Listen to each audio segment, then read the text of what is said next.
Hey guys, what's going on? How was everybody's 4th of July? I see there's one of you lurking out there. Lurk, lurk, lurk. Who are you? 4 of you. Who are all of you? July the 4th? 4 viewers. Anyway, I hope you had a good one. I hope you all still have all your fingers and both of your eyes and all of the skin that nominally goes on your body. Hey GR, hey John Stewart. I had a pretty good one. I worked on some stuff today, some writing stuff. That felt really good. What's happening, John Scott? Greetings to you. Happy Canada Day a little bit later. Doomsword Deathmaster. Always fun to see him. Hey, he's starting a YouTube channel. If you guys liked his content at the Guac, guess what? You will soon be able to get more of it. Yeah, for us Terrans, John, both. But yeah, so did some writing, and around 8 o'clock we had a cook-in. I did burgers and hot dogs on the stovetop, and then just spread everything out. We had watermelon and ice cream, just all the trimmings, all the good stuff, potato chips, all that sort of thing. Uncle Brat, hello. 180 degrees a show. That sounds fantastic. Gary D20, howdy to you too. Command Post, good to see you, my friend. Command Post has a YouTube channel, by the way. He does live streams, sometimes a couple a day, and talks about a lot of cool stuff. So go subscribe to his channel and go watch his go watch his live streams when you can catch them. It's good stuff. But yeah, no, today was all right. I felt productive. I felt like I got shit done. Doomsword did a cook-in. That's awesome. Oh, you're quite welcome, Command Post.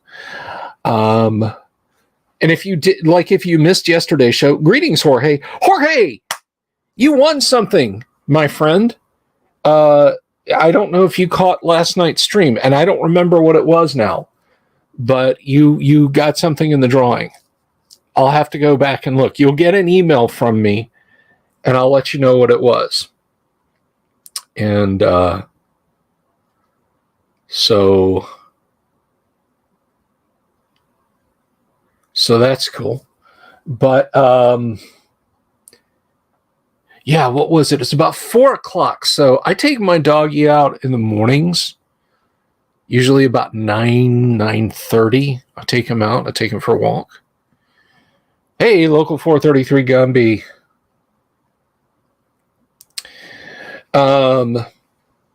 Yeah, you want a demon face. That's right. You want a demon face. I couldn't remember what it was. We'll figure out how to get that to you. But so at 4 o'clock, I'm like, can I have Zeusy wait for a few minutes? Because it's pretty warm out there. And I pull up the Weather Channel, and the feels like at 4 o'clock today was 111 degrees Fahrenheit. Fortunately,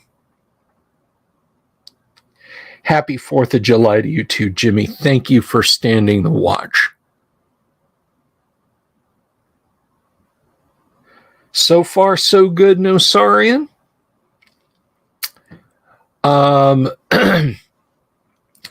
anyway, so yeah, fortunately, when I went out, there was a breeze blowing, and it was a breeze coming out of a rain shower. So it wasn't like standing in front of a hairdryer, which sometimes it'd be like that here in Florida. And then it started to rain while I was walking him, and that felt good. That felt really good. So it was probably really only like 89, 90 degrees, but with rain, so it felt cooler. So we actually played in the rain, Zeus and I did. Not too much, because Florida is, is the lightning capital of the United States. So we gotta watch our P's and Q's.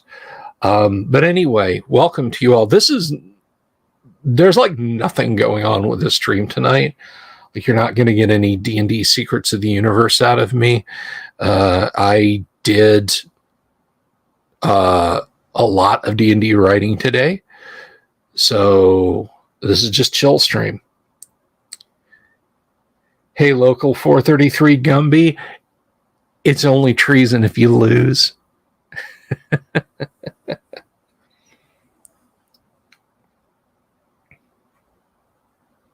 I'll let you pay for shipping, Jorge. Given that you're overseas, we will absolutely do that. Lightening the load. That's right. We're the lightning capital of North America.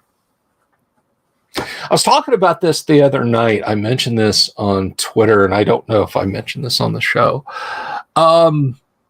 Speaking of weather events, when it comes to horror, like there's 3 horror movies that still legitimately scare me. Like, give me the creeps. I don't want to watch. Like, I'll put on a movie back here, or I'll put on something in the den. Hey, Raven, at like, midnight, 1 a.m, middle of the afternoon, whatever.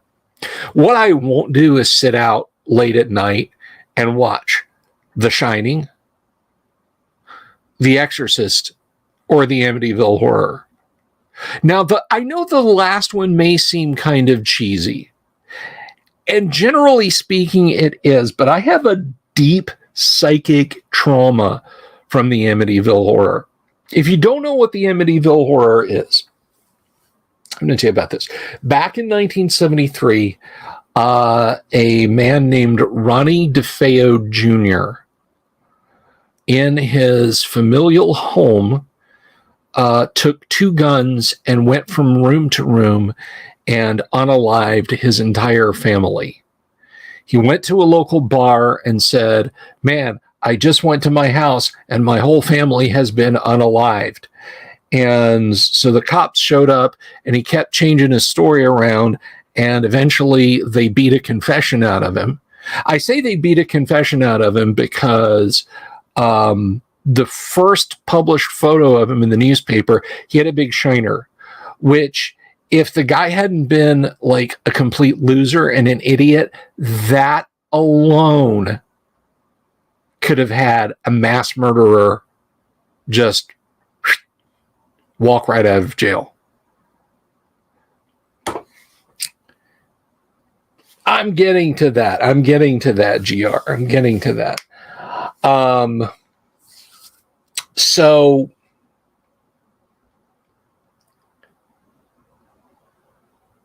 a family, the Lutzes, George and Kathy Lutz, and their kids, her kids from a previous marriage, moved into the house together the next year. Now, they claim that for the month of December, they were terrorized by evil spirits in the house. And that after 28 days, they couldn't live there anymore. And one night, it was so bad that they packed up and they fled. And they hired movers to get their stuff and move it out. And they told their story to anybody who would listen. I don't believe that for a minute. Okay. They insisted until the day they died. George Lutz took a polygraph and passed it. I just, that kind of thing just doesn't, the Amityville Horror, the real horror that went down was Ronnie DeFeo unaliving his mother, his father, his brothers, and his sisters. That's the real horror that went down. Okay.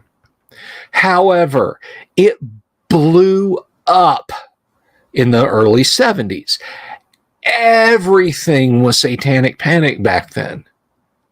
Everything was. It wasn't just D&D. Well, the book came out and was a bestseller. And I mean, it had the most lurid cover.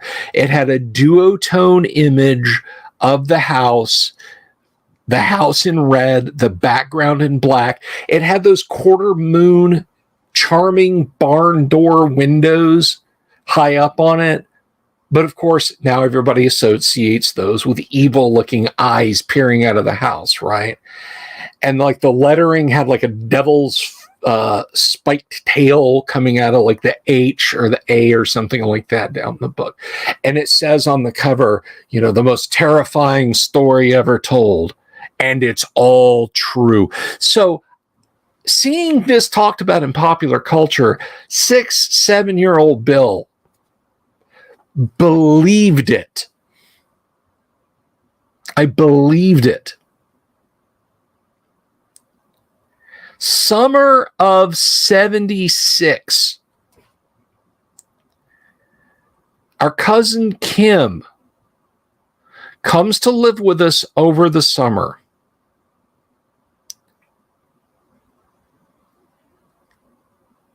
And she brought that damn book with her and read it to me and my sister. She was like 14, 15, right?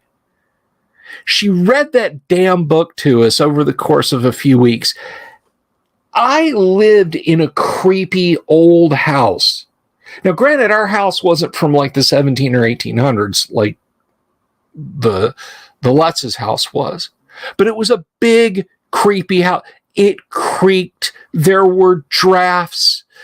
We almost certainly had a rat or 10 in the walls that would make noises. It was fucking terrifying, is what it was. So she reads us that damn book, and then the movie comes out, and this is when studios were basically like, kids don't need no watershed. If it's not hardcore pornography, we're just going to show trailers for whatever. So, and supernatural movies are big here. You know, you had The Omen. You had, like I said, Satanic Panic, The Omen, Rosemary's Baby, The Shining. What was it with Anthony Hopkins and Anne Margaret? Magic. Oh, you want your skin to crawl? Go watch the trailer for Magic. Like the actual real trailer, not the new trailer taken from the DVD. Like the actual real trailer. So, and here's the thing: as a horror novel and as a horror movie, the Amityville Horror is frighteningly effective.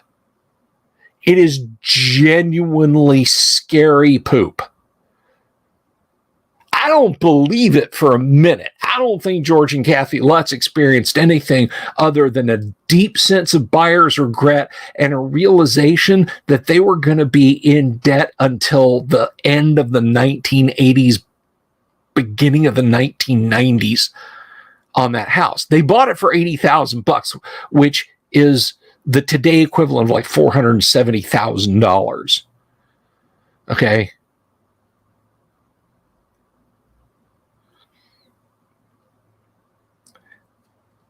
So I think they got together with Jay Anson and concocted this crazy story.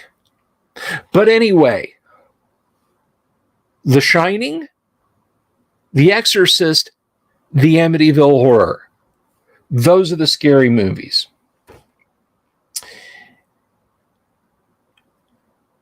Now, the other night, for some reason, YouTube says, hey, you like documentary stuff, right? I was like, yeah, I like documentary stuff. Check this out. Some dude was, he like disassembled a DVR of his and was going to yank the hard drive out and format it. And for those of you who don't know, digital video recorder has a hard drive, has an MPEG compression card in it, records video. TiVo. You guys should know TiVo. So he does this and he finds a 40-minute section of TV that he recorded in 2011, in July of 2011,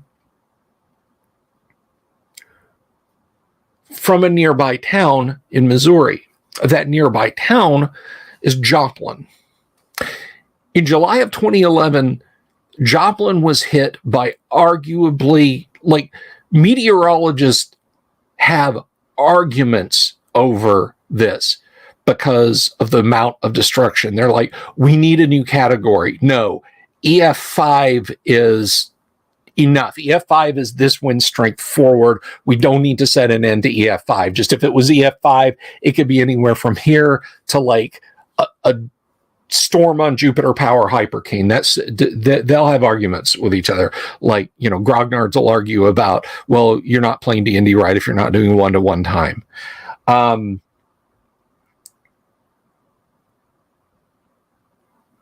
And like an idiot, I watched 40 minutes of this news broadcast. And I'm here to tell you, boys and girls, you can add that to the list of stuff that I've seen that actually scares the hell out of me. And unlike The Exorcist, The Shining, the Amityville Horror, the 2011 Joplin, Missouri tornado news broadcast from the, I don't know, NBC affiliate or whatever in Joplin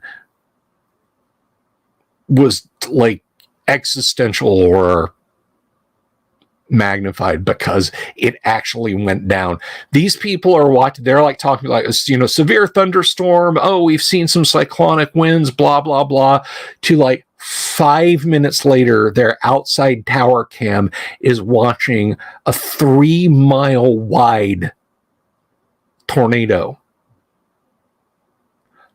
literally destroy the entire city, and it just slowly moves in.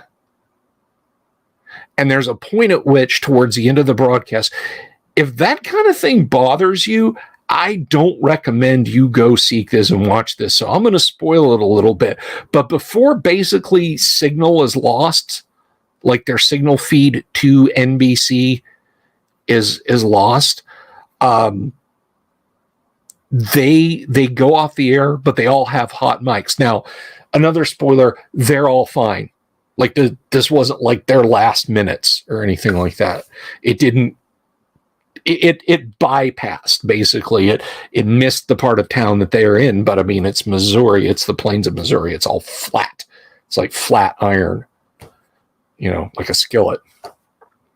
So they got hot mics for a few minutes. The panic in these people's voices is haunting because they're watching this happen, and they don't, I mean, how do you make a building that isn't literally a concrete slope-sided, flat-topped pyramid with vault doors that can survive 230 mile an hour winds? You know? And they're watching this miles wide storm just moving straight towards them. And it just, man, it gave me the willies. So thank you, YouTube. Thank you very much. And of course, look, I know it's not going to stay that way. I absolutely, guys, when you come back to the channel to watch a live stream in September, hell, maybe even as far along as late October, you know, I might be sitting here just completely freaking out, and you know, I've got the National Weather Service maps up and everything, and you know, all the spaghetti models have failed, and there's a storm track that's just going to cut straight across Central Florida, and there's a Cat 5. But right now, at, I don't know what time it is, it's 12:02 a.m. July 5, 2023. No tropical cyclone activity is expected for the next 48 hours, and I can definitely get behind that.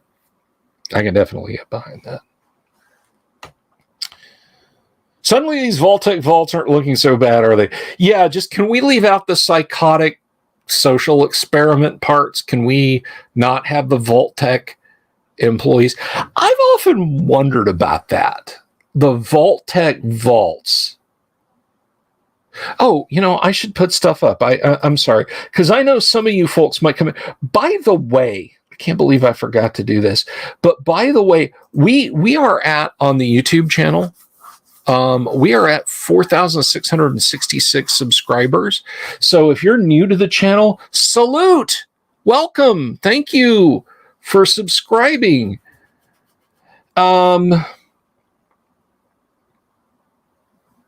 Oh, Road March, I'm sorry.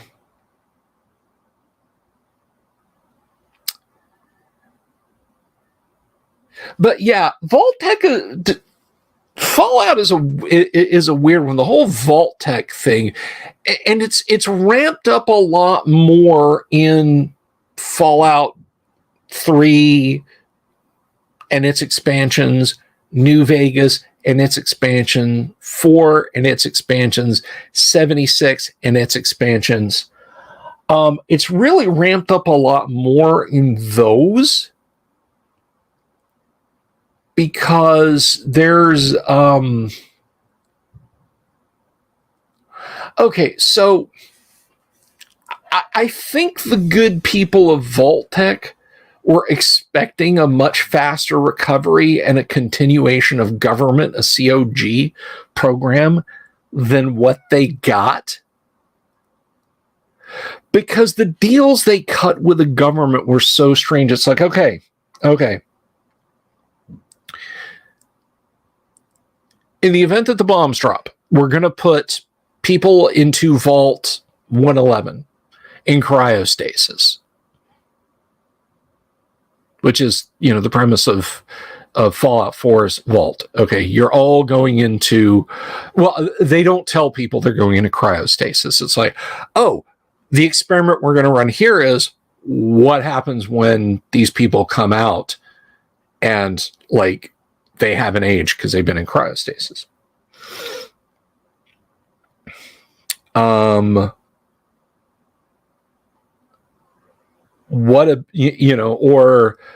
was it everybody that got cloned into a guy named Gary in one of the vaults and then there's a ghoul who runs a vault where, like, she wants you to recruit, like, wasteland survivors to come into the vault, and then she wants to perform social experiments on them. Like, you have to build the vault like the rest of the vault facilities because its construction wasn't done, and then you have to make it into a settlement, and you have to recruit people in, and her experiments are basically she wants you to make people unhappy.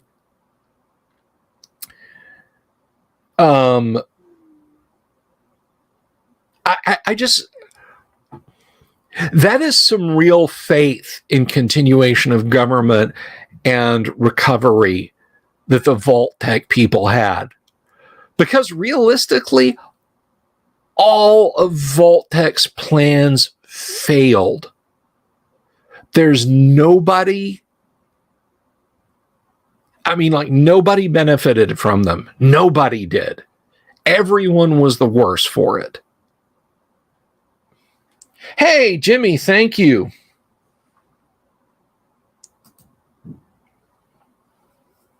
Oh, damn it, that's right. Well, that just shot down that rant. The Enclave, that's right. They were working with Vault-Tec, and they were going to leave the Earth. They were going to go on colony. They were going to go on colony ships, and that's what the data that they wanted was.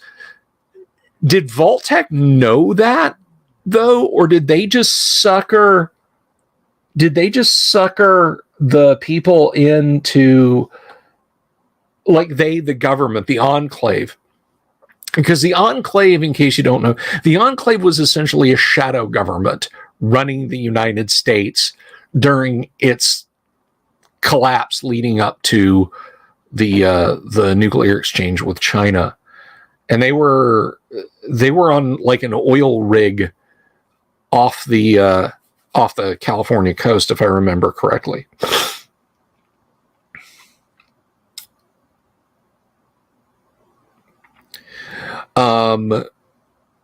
Or at least that was what was mentioned in one of the Fallout games. Yeah, I think they definitely. I think they definitely drew it from Dr. Strangelove Command Post. Dungeon Minister says, I read it as Mushmouth from the Bill Cosby Show. Yeah. But they needed data on how the humans.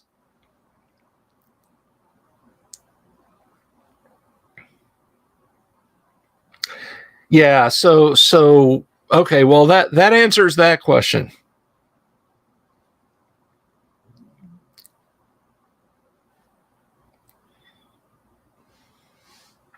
So that was what the Enclave did. And Jimmy, thank you very much for that super.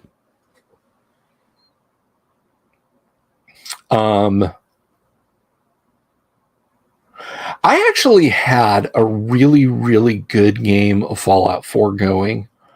And my hard drive, I had a 2 terabyte hard drive. Now this pisses me off. I was talking to, who was I talking to about this? Was it T Presence? I think it was T Presence, Kevin. And anyway, my hard drive that I had like my Steam folders on and stuff like that, packed it in. I don't know if it's an electronics failure or if it's like something physical with a drive. I spent $11 and got a new controller card, but you have to swap the EEPROMs, and I need somebody to swap the EEPROMs for me. So if you're good with micro soldering and you're here in the States, and you can swap that EEPROM over for me, so I can put the new controller board onto the hard drive and see if I can recover my data, because it'll just spin up to the point where like Recover can see the files, but when I try and access any of them or copy them over, it just fails again. But I had a really, really, really good Fallout 4 game going. I did some add-ons that like their quality of life add-ons, like mods for Fallout 4 are like just the shit, okay? And my add-ons that I had were all I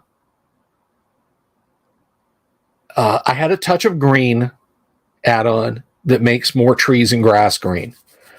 I had another add-on that anywhere in a colony, a settlement, you can delete anything.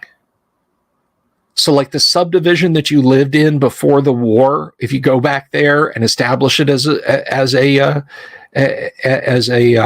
settlement, like you can delete all the old cars and it does recycle them for you. It gives you steel and glass and rubber and all that jazzmatazz. And you can even do it to the houses.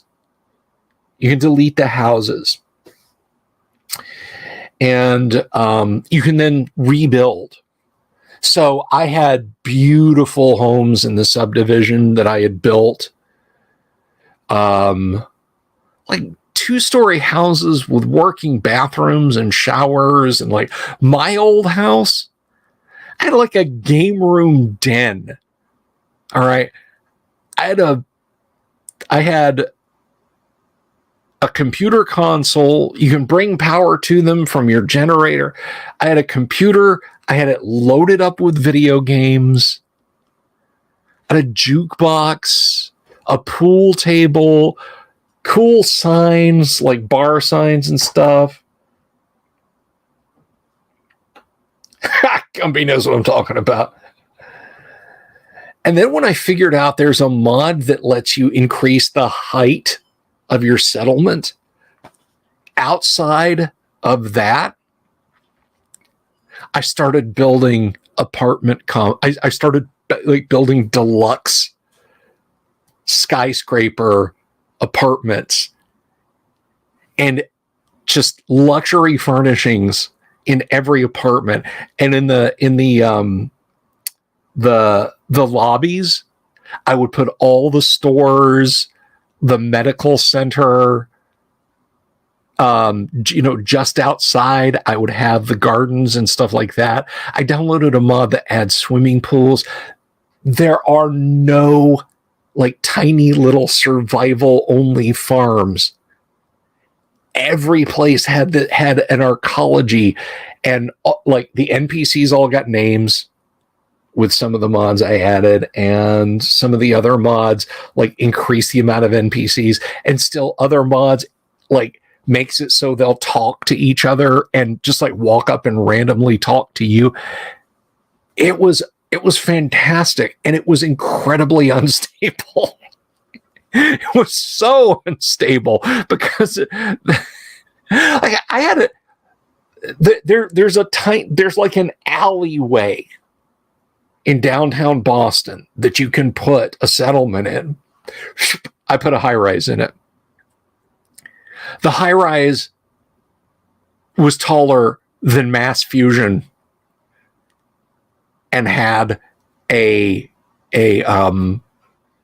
restaurant, a glass walled and ceilinged restaurant on top of it. I had all this cool stuff, but if you were walking through downtown Boston and you turned to look, now I have a machine that for Fallout 4 is a fairly robust machine. 4th gen 4770K, 16 gigs of RAM. At the time, a 1650 Super with 4 gigs of RAM. For the base game of Fallout 4, that's a beast for 1080p gaming.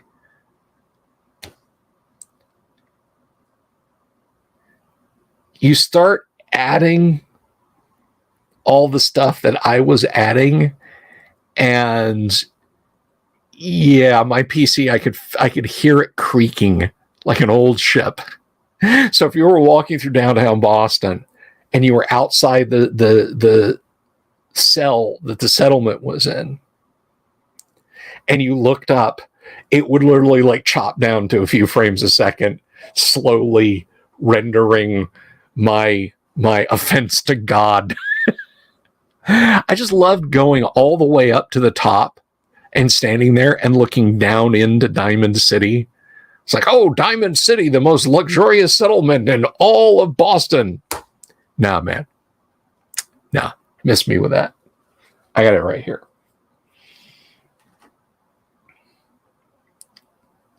Fallout 4 is one way to play Minecraft. You're not wrong. You're not wrong. And then I never got to add the mod, but there was another mod that would let you put down workbenches anywhere. My plan was to essentially rebuild and repopulate all of Boston. Just set down benches. It's like, oh, no. All this must go. And just start deleting piles of rubble and ruined buildings and that sort of thing, and just start building them back up and have this major metropolis that would cause my computer to catch fire.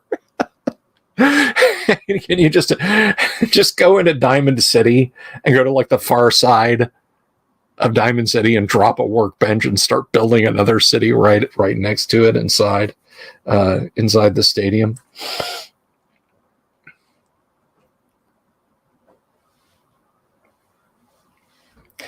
But yeah, no, I honestly, hand to God, I had a lot of fun with it. And I had other save games on that hard drive too. Like I had all of my runs. Like I still enjoyed, speaking of post-apocalypse settings, I still enjoyed, even though I had beaten the game and I'd done all the side quests and acquired all the stuff and gotten all the stupid little awards and everything, I still loved firing up and playing Far Cry New Dawn, because the mod community for Far Cry New Dawn is microscopic. It is tiny. Thanks again, Jimmy. Anyone else that has a burning topic they'd like to discuss, if you want to steer the discussion, you can absolutely throw me a super. Uncle Brat's mod list is at 214. I can believe it. But I want a mod for Fallout 4 that cycles seasons.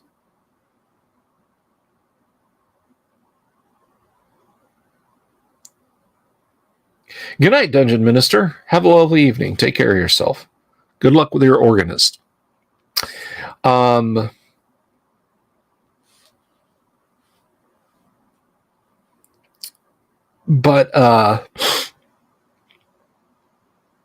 no, the mod community for any of the Ubisoft Far Cry games are minuscule, primarily because Ubisoft does not encourage mods. They keep their games fairly locked down, and Ubisoft sucks. There are season-changing mods available. Oh, Uncle Brat, that's awesome. Subscribe to Dungeon Minister's channel, by the way, if you guys haven't. But anyway, I did have a few mods going, and one was that if you know anything about Far Cry New Dawn, you know that ethanol fuel is needed to get certain mods, like or get unlock certain things in the game. It's like, well, we want to add a hospital. That's going to require you to go rescue this doctor and bring her here, and then so she can establish a hospital, you've got to get this much ethanol. And then you can come in and buy the hospital. I don't understand the economic system, but they do it that way. So they do it that way. But I was running a mod that actually ethanol would go down. Now, it didn't impact quality of life for anyone. And once you had gotten all of the expansions to your main settlement and so on, it didn't matter. Except this mod had it so that vehicles ran on ethanol.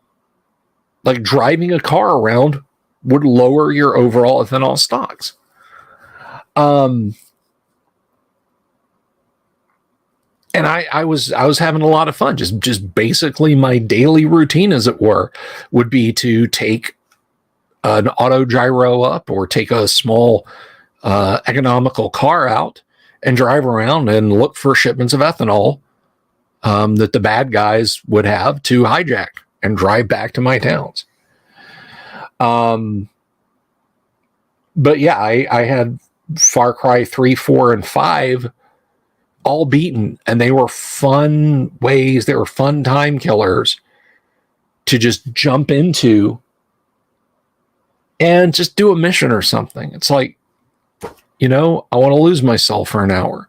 So I'm going to set this base back to being occupied by the enemy. And then I'll try. Will I take it by stealth? Will I take it by force? And plus, I had a lot of files on that hard drive, too. Nothing I can't live without, or else I would have spent the hundreds of dollars and sent it off to data recovery. So there it sits on my shelf. Howdy, Paint Minis Live. I'm sending you a package tomorrow. I know I've been saying that I'm going to do that, but I'm looking at it right now and it's boxed up. I'm sending it to you tomorrow, or technically today, because it's after midnight where I'm at. And I will record the video also tomorrow. I will record a little video for your section. Far Cry 3 was absolutely yours. I'll tell you a very funny thing that happened in Far Cry 3. I was on a bridge, and I was approaching some enemies. I don't remember if I was near a base or whatever. But essentially, one of their special weapons people, that is a guy armed with Molotovs, was behind enough of the mooks that I didn't see him until he threw. I caught on fire. And I turn and I run. And I run right into a tiger that proceeds to maul me. I'm still on fire at this point, mind you. I freak out and jump off the bridge into the water, where I'm immediately attacked by an alligator. Or a crocodile, rather, because it's Far Cry 3. Couldn't stop laughing. Could not stop laughing. Also, Far Cry Blood Dragon was probably one of the best video games that Ubisoft ever did. A Far Cry Blood Dragon game, like a full, more than what they gave us.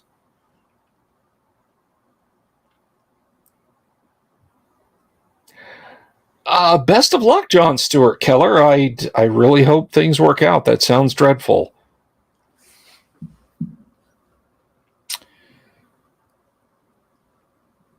But yeah, I just want my games hard drive back.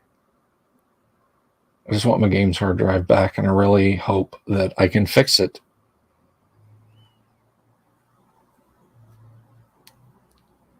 Well,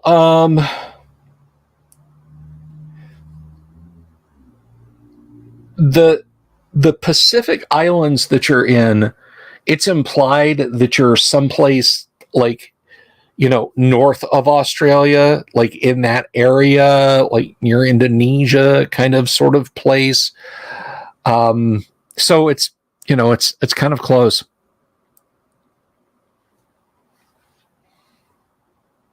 Yeah, all I needed was an enemy mortar to start dropping rounds on me in the river. Or like a heavy machine gun to open up on me. Or Voss like Voss swims over, stabs the crocodile, and then starts stabbing me,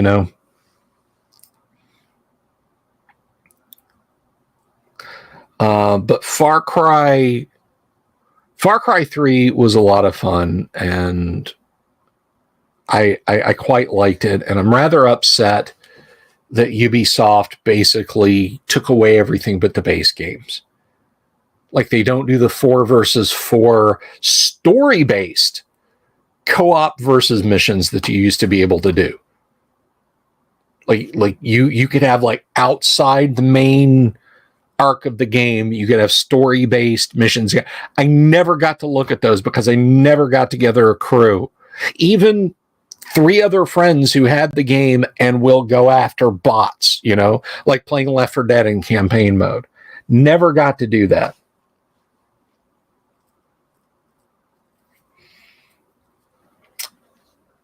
So thank you, Ubisoft, for taking that away. And if you don't already have, if you didn't buy the DLCs, you can't now. At least I think that's the case. They took all the DLCs away too. Anyone have suggestions for actually good family board games that are not Monopoly? Yes. Space Hulk. Your mileage may vary depending on family. But all kidding aside, Dungeon. Dungeon is lots of fun. It's proto D&D. Do you guys want me to crack open Dungeon and do just like a quick read through of the rules? Actual D&D content. Hero Quest is a good one too. It's like advanced Dungeon. I will absolutely. Yeah, space. Yeah.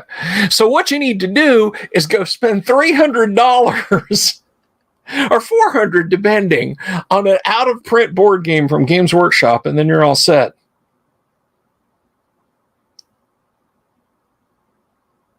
All right. Let's talk about Dungeon. Let's talk a little bit about Dungeon. I'm easy like Sunday morning, y'all. All right, so here we have Dungeon. Oh, you know what? We can be sophisticated about this. I can do this. We can be sophisticated. Dungeon. Cover art is by Bill Willingham. The original cover art, card art, and art inside the game is by Mr. Tracy Lesh. That's right, that Tracy Lesh.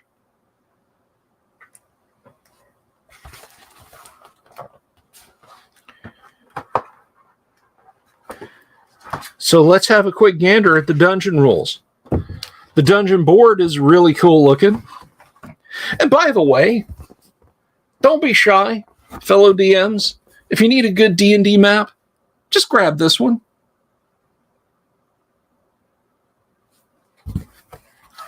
So let's talk about those dungeon rules because this is really, really simple.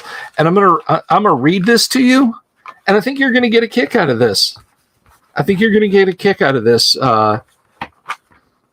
Paint Minis Live.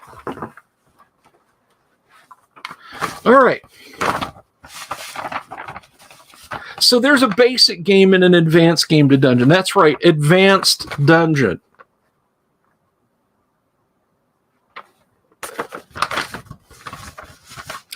All right.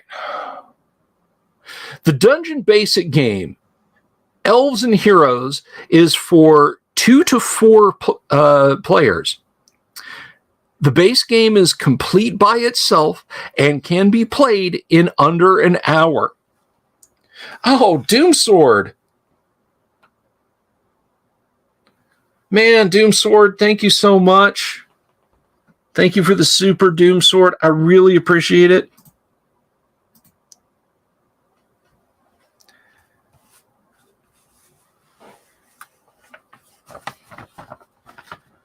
All right.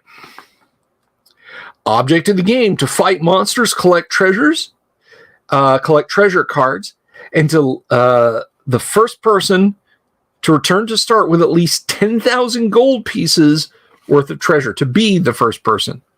All right. So put it out on the table, blah, blah, blah. And you either play elves and heroes. Elves or heroes. Okay. So rooms are rectangular and colored by level. There are 6 levels. Chambers are large yellow areas with names: kitchen, armory, etc. Corridors are small yellow spaces. Stairs are rounded corridor spaces. Doors are thick black lines. Secret doors are thin white dashed lines. Note that levels 3 orange, 4 purple, and 5 red are split into 2 parts.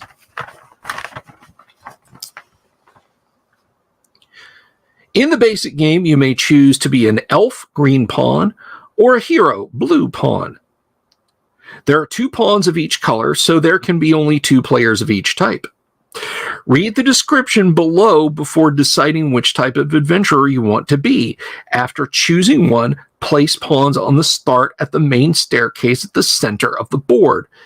Elves are the weakest fighters in the game, but they are better than everyone else at finding secret doors. Elves find secret doors on a roll of 1 through 4 on 1 die. It's a little OP for D&D, isn't it?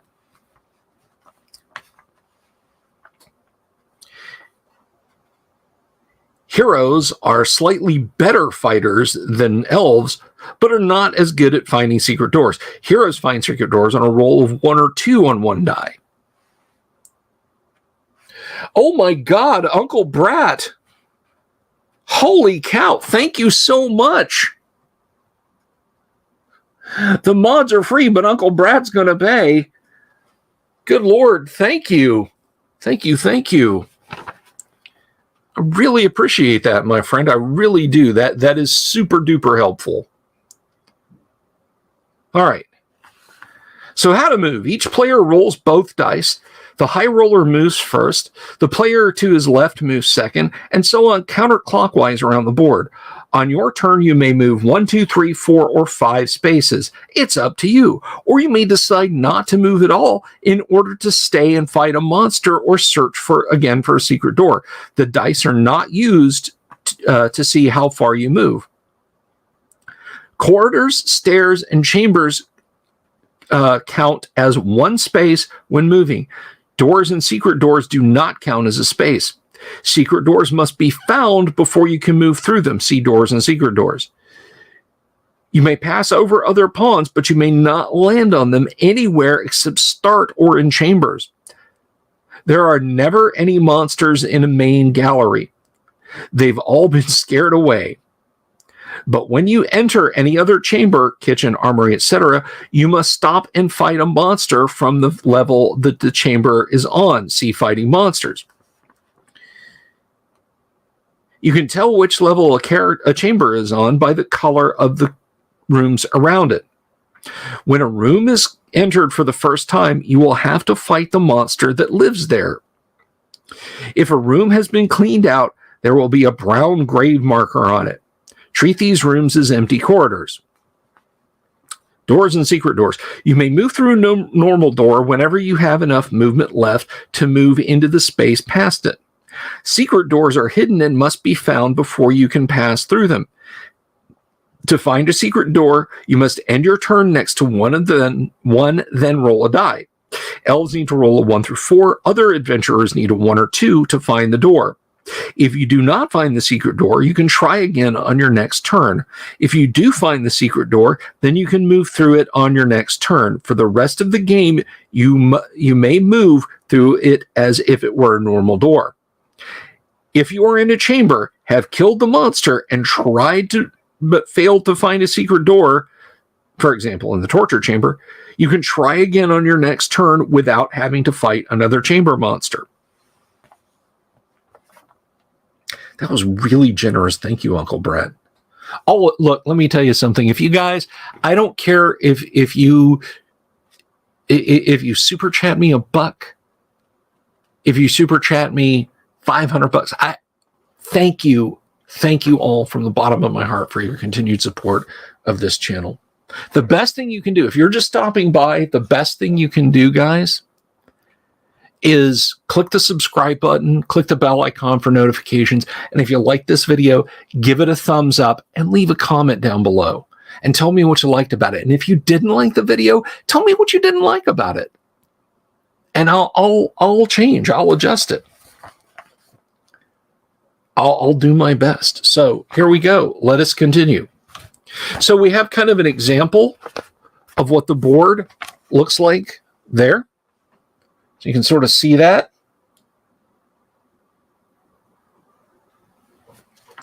Andre TS, happy Independence Day to you too. So how is this sounding? How is this sounding to you, Paint Minis Live? So let's get to fighting monsters. We know how to move through doors. Let's get to fighting monsters.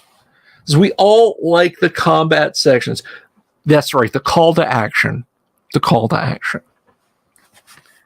Oh, and also hit up our sponsor for the show, of course. That's Hellebarde Games. Hellebarde makes the modules that they'd like to play, whether it's for OSR, Castles and Crusades, or just about any other edition. Old School is in play at the table.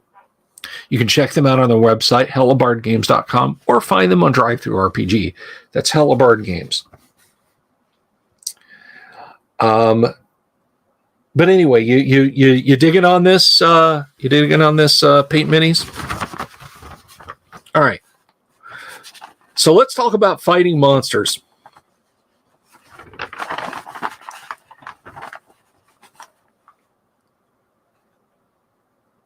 You must fight monsters in rooms and chambers. Room monsters have treasures. Chamber monsters do not.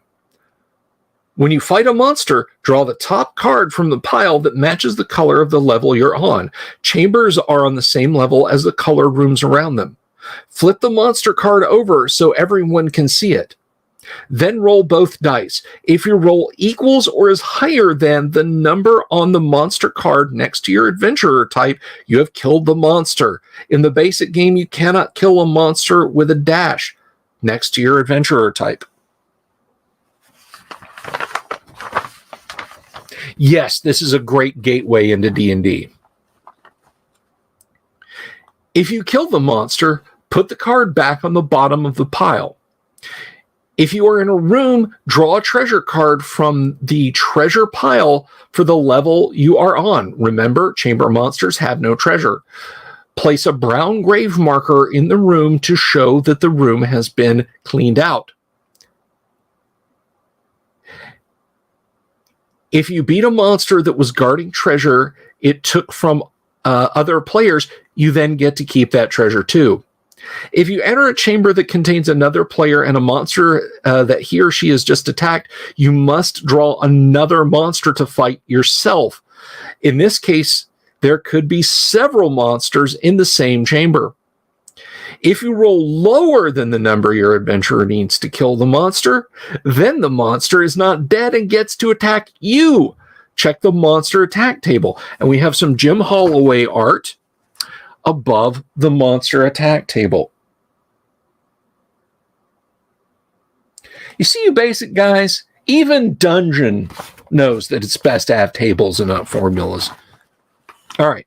So the monster attack table. A 2, adventurer is killed. Drop all treasures, go back to start, pick any pawn and start again. 3, serious wound. Drop half your treasure cards, go back to start. 4, 5, or 6, light wound. Drop any 1 treasure card, retreat back to the nearest empty corridor space, lose 1 turn. 7 to 8, stunned. Drop any 1 treasure card. 9 plus, missed, no effect.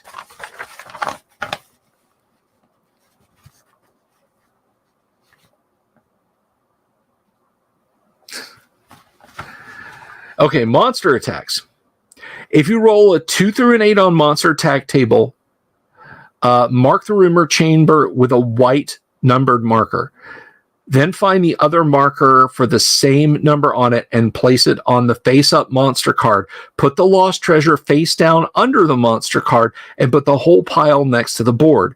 If you roll a 3 and must drop half your treasure, divide your treasure however you want into 2 face-down piles.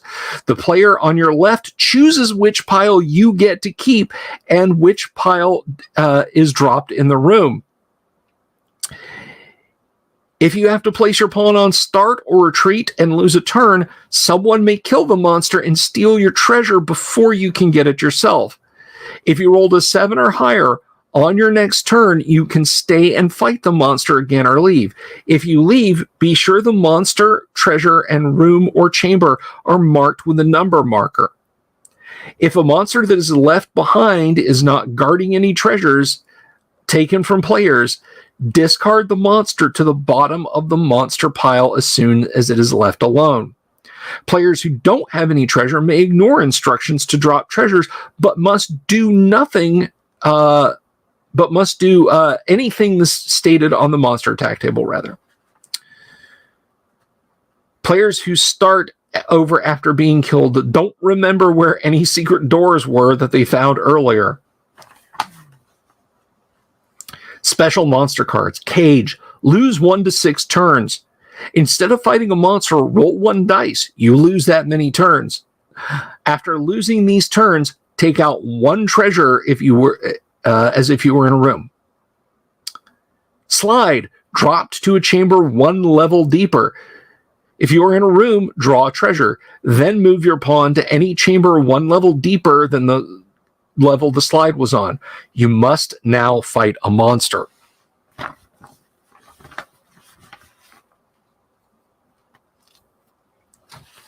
Treasures.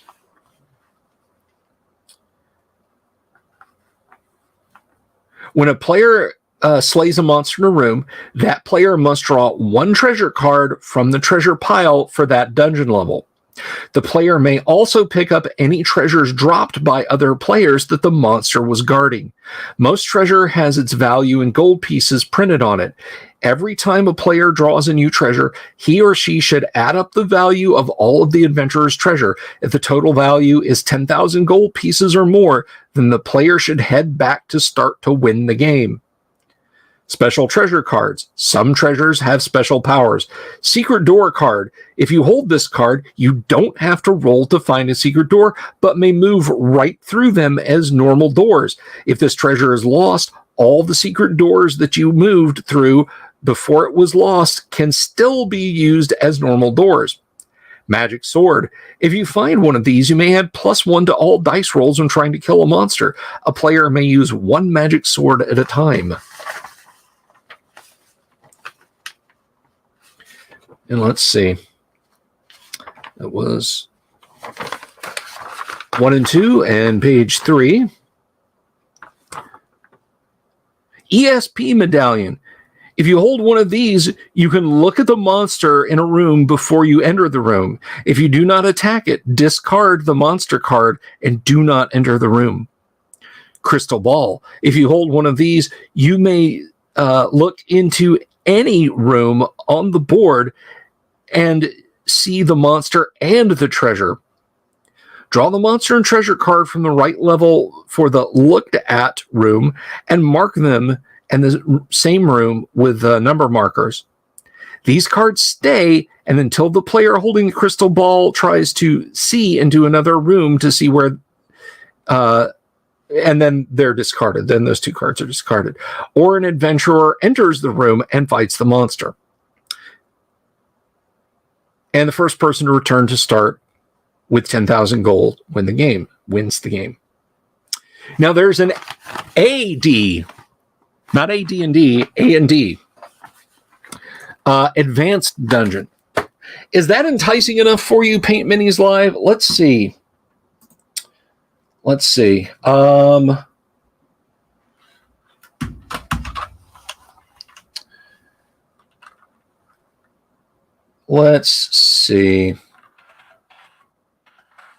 Now, I hate suggesting people go to Amazon.com. You should look to your local gaming store and ask them to order a copy for you.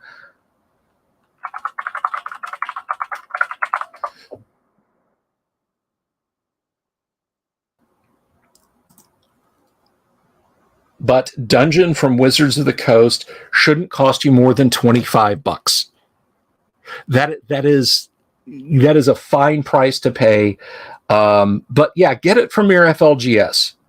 Get it from your FLGS. It looks different now, but I've actually seen the rules, and it's the same price. It's the same price. So you're in for a lot of fun. You're in for a lot of fun if you want to try Dungeon. Is that sufficient on the rules? Because the advanced rules have a +2 sword. They introduce magic, and there are different classes, or there are more classes, because you get the superhero who is way better at fighting, and you get the wizard who has spells. You know, the wizard can lob all kinds of spells. They get a collection of spell cards that they choose and they can use. Some monsters are slain outright by spells. Some are not affected by certain spells. Like lightning doesn't affect the blue dragon, for example.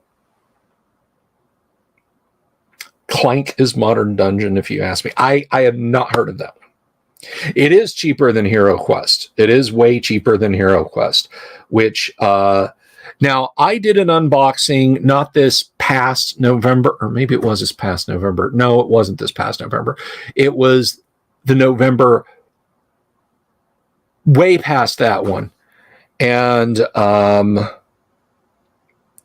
I'm gonna turn the camera off if you guys are not feeling it as far as the advanced rules rating. But yeah, Hero Quest, very expensive. Very, very expensive game Hero Quest is. Oh no, the advanced rules come with the game. The advanced rules come with the game. Now, Dungeon is an old game. Dungeon goes all the way back. We've actually had Paul Stormberg on the show, and Paul's talked about Dungeon, and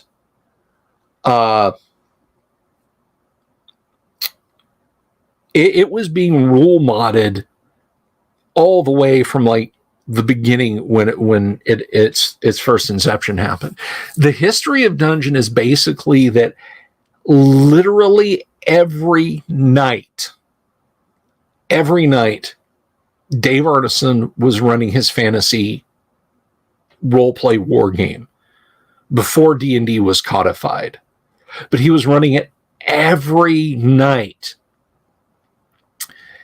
And he never got to play. And so Dave Migary, who was part of the Minneapolis Twin Cities crowd, he designed Dungeon over the course of the days.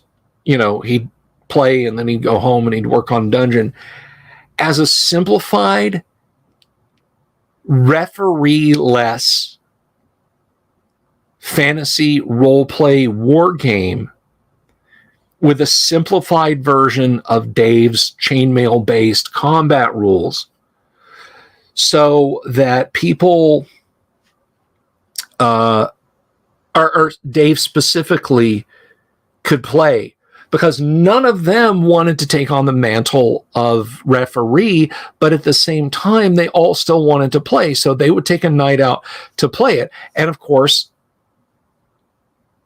Dave Arneson told Gary about Dave Migary's game Dungeon, and Gary played it and he loved it.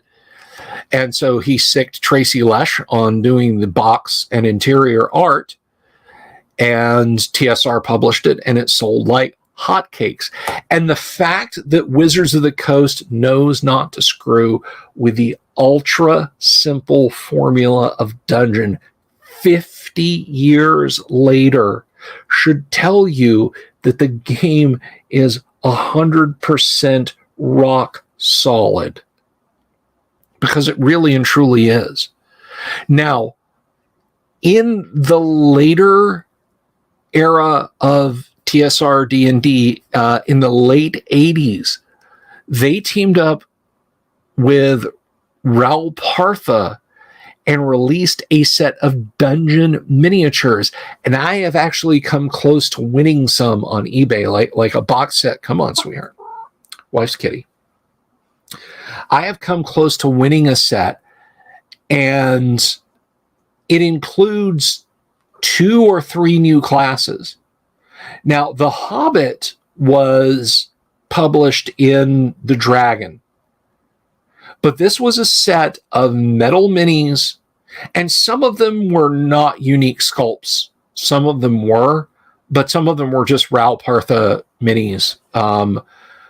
But you could also play a Hobbit. And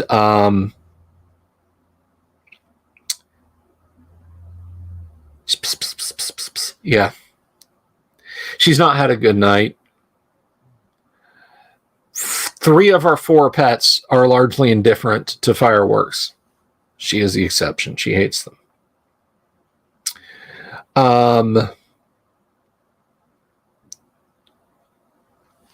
In fact, there's still people burning off a few, and she's not liking it.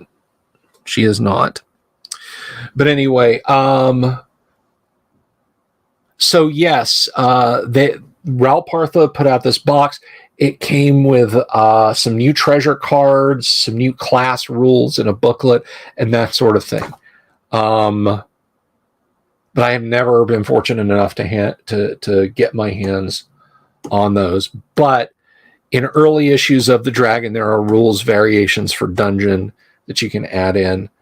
I bought this set because I didn't play it as a kid, right? CF Satanic Panic. Is the Hero Quest that's available the same one we play? Yes. Yes. I'm sorry, Doomsword, I missed your question. That Hero Quest is the one that is available. But anyway, so rules variations were introduced, but Wizards of the Coast reintroduced it. It's on Amazon. Again, order this, please, please, please, please, please, please, please.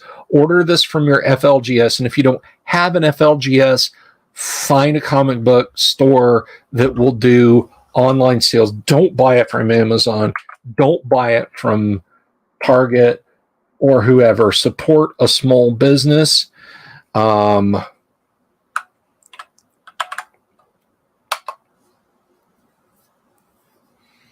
but there's the link to the Amazon page where you can go. You can check it out. Now, for a long time, the PDF of the rules were actually available on Wizards of the Coast's website. So you could read the rules and kind of get to grips with them before. Let me see here.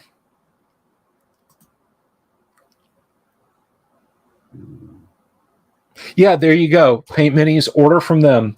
Order from them. Let me see if I can find this real quick. Might be on eBay. But anyway, I had never played Dungeon when I was a kid. So I ordered back in like 2006 or 2005, 2006. I won an auction for the princely sum of $36 on eBay of Dungeons and Dragons board games and books. And I got a copy of Kingmaker from Avalon Hill. I got a copy of this copy of Dungeon. I wanted the copy of Dungeon. It came with a couple of other gaming books, but it also came with an unexpurgated Deities and Demigods. So yeah, I got another one of those, which was later sold off. But yes, I was happy as a little girl. So let's see. This is going to be tough to find.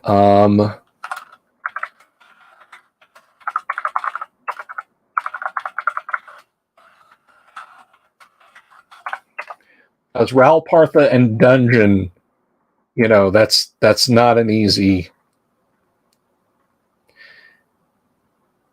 That's not an easy find. It's just like, oh, Ral Partha Dungeons and Dragons. Yeah, we got you, fam. No, that's not exactly it.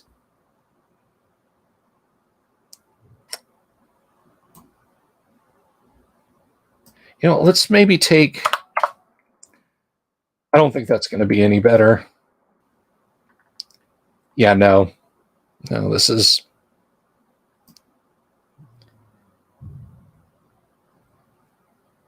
This is difficult because, you know, anything with dungeon in the title is going to trigger certain things. It's like, oh, you mean talisman cards? Is that what you... No. Now, if you want the one from 81, if you want the one from 76, here's one for $250. This one is missing pieces. What is it missing? Missing items may still be playable.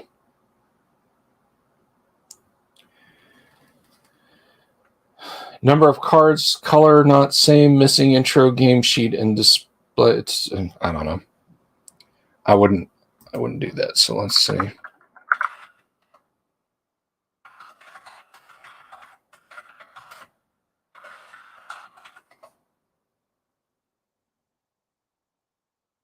The new dungeon, that was it. I hate giving this website any traffic, but if you want to look at the expansion set, because it was more than just a set of miniatures.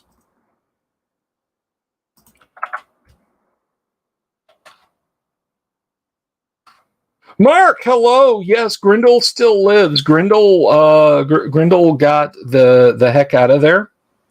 So after you introduce them to Dungeon, the next logical step is Hero Quest. Is Hero Quest just a more complex version of Dungeon? So Paint Minis Live. Hero Quest is a quasi role-playing game. It is more of a role-playing game than Dungeon is. You can level up characters, buy equipment for them. They can be healed. There's a whole system in there. They don't go on like adventures like out in the wilderness or anything like that. They don't do anything like that. Yeah, it's it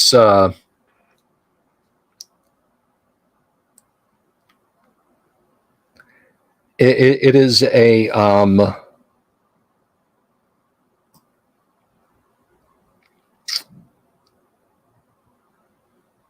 Hero Quest is a definite. It's a step up, to be certain. To be certain, it is a big step up. I have Hero Quest. It's not convenient for me to dig it out right now on camera, and I didn't like. I had no plan. I had no on-topic plan. I mean, I spent like the first 30 minutes of the show talking about the Amityville Horror and how much tornadoes and weather scares me. So, yeah, there you go, Jorge. You've got the rules right there. Dungeon Fantasy Board PDF, and you will find the rules. And I've looked at the rules. The rules are identical. It's like the one thing in the past 15 years that Wizards has managed to not screw up in some way that is old school, with the exception of the AD&D book re-releases. I'll give them that. And reintroducing the PDF. So it's one of three things that they've managed to not screw up that's old school. And no, I don't consider the OD&D wooden set to be part of that not screw up because of what's his name? I've completely lost the guy's name now. He was the head of Dungeons and Dragons for a long time. And then he kind of got shuffled off after a whole bunch of silly nonsense. He's now like working on video game development. But yeah, he was crowing about having changed the cover art for Supplement 3 Eldritch Wizardry. The Deb Larson, the drawn by a 15-year-old girl sacrificial or meditative, if you like, cover scene. Something like, there's no place for offensive art. No, it wasn't Cox. This was a while ago. I can't remember the guy's name now. I'm not going to waste any CPU power on it.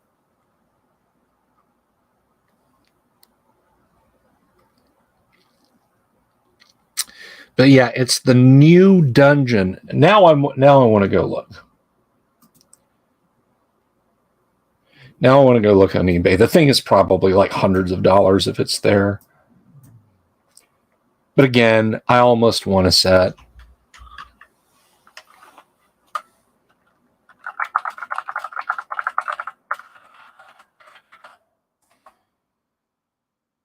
So let's see.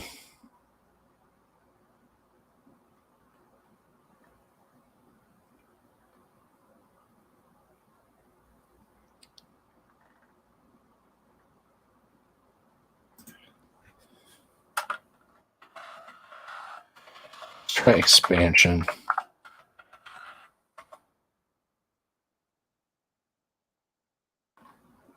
Oh, this angried up my blood today. Speaking of Dungeons and Dragons, this I can't find it. I'm not gonna.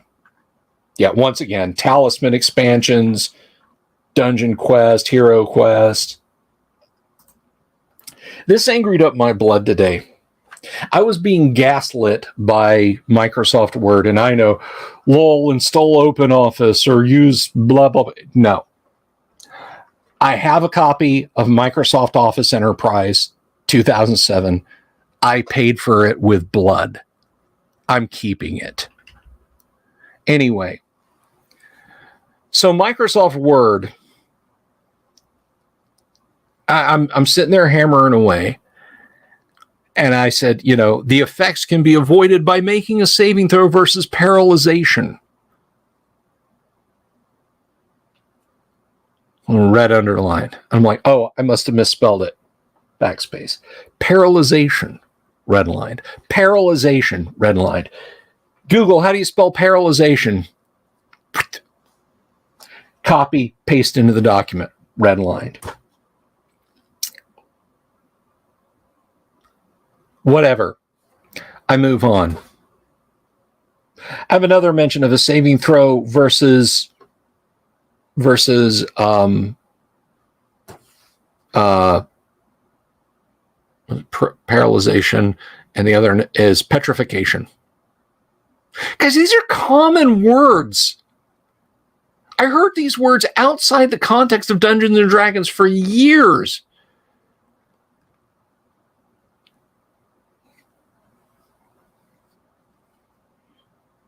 Oh, thank you, Paint Minis Live. Thank you so much. Finder's fee for making family board night fun again. You guys are going to have so much fun playing Dungeon. It's going to be a lot of fun. And here's the thing. When you get into rolling the person to the left, you might actually want to have a referee, like the banker.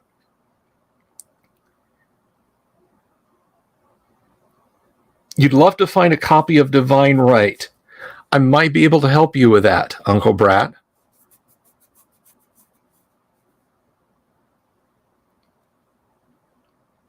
But anyway, yeah, so in Dungeon, the person to the left of the person fighting the monster rolls for the monster.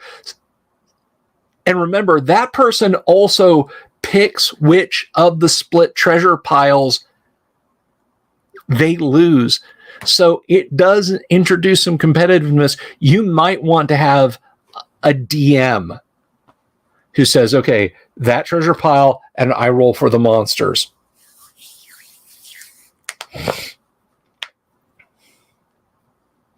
Hello, Magnificent Devil. Ayah to you too. But anyway, so petrification. Because show of hands, we've all heard petrification before, right? And paralyzation. But no, Microsoft, what are you even talking about? Add the dictionary, because even Merriam-Webster, as screwed in the head as Merriam-Webster is, they know what petrification and paralyzation are. They're perfectly cromulent words. They're perfectly cromulent words. You have an original Chaosium Arkham Horror. That is very cool, Magnificent Devil.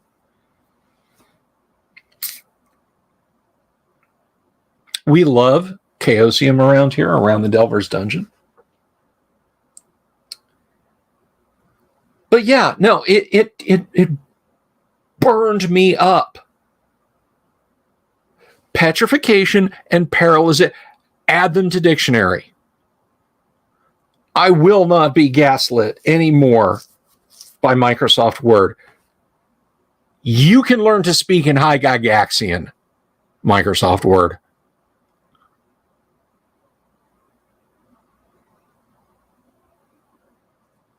Bunch of horse hockey.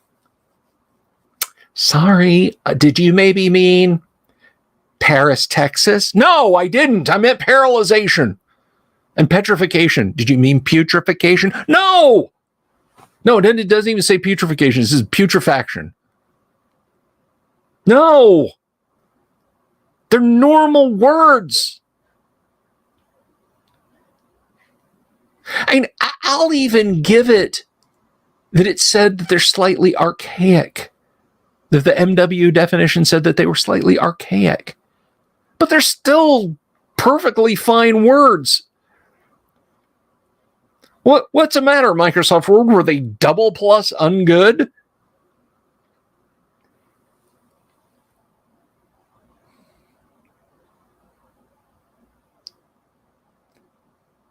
No, I'm not. No, I'm sorry.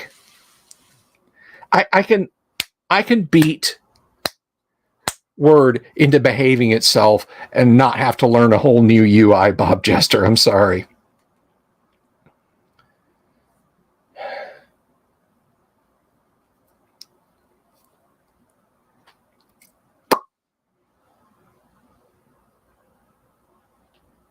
My only problem with Sandy Peterson was, and this is literally just and I'm viewing this from like 50 miles out, okay? Now, if you guys fire up Doom 2 and look in the credits, there are a lot of pen and paper industry folks who worked on Doom and Doom 2. Sandy Peterson did stuff for id Software for many, many years, including Quake. That was a Sandy Peterson thing. A lot of them were Sandy Peterson. So that unsettling creepiness, there is a subliminal factor in Quake. You know, I think part of it was the palette choice. Brown. It's brown. Quake is very brown. In fact, I remember someone talking about, oh, look, another brown shooter, which just sounds horrible and nasty. No, Doom. But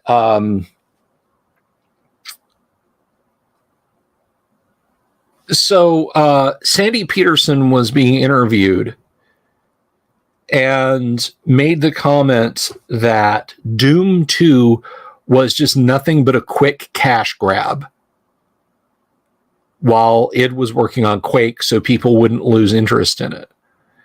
And John Romero, who I respect a lot of John Romero's opinion. I mean, Romero... first of all, Romero loves old school D&D design, and it shows in a lot of his maps and his levels. But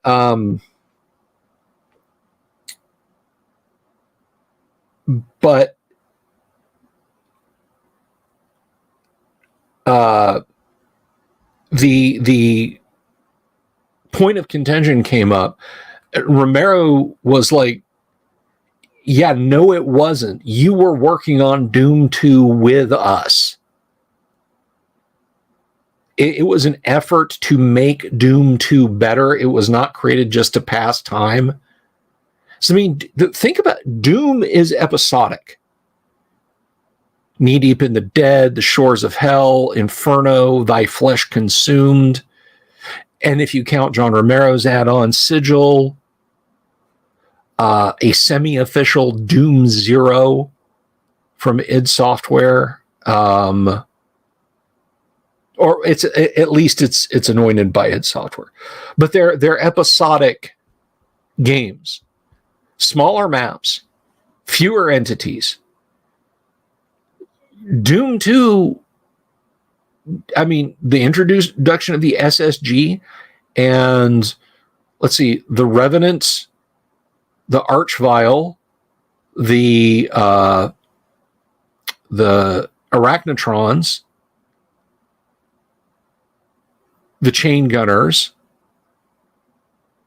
the Pain Elementals. That's 5 new monsters, a new weapon, and a whole different layout. The WAD layout. Hey, T-shirted. Hello. Welcome. Happy 4th to you, my friend. Happy 4th. So I'm kind of with Romero on that. I don't think it was a cynical cash grab while they were working on Quake. Romero was like, Sandy, we were done with, we didn't do anything on Quake till we were done with Doom 2. We kicked ideas around, but there was nothing going on. We were working on Doom 2. So that's my only point of contention.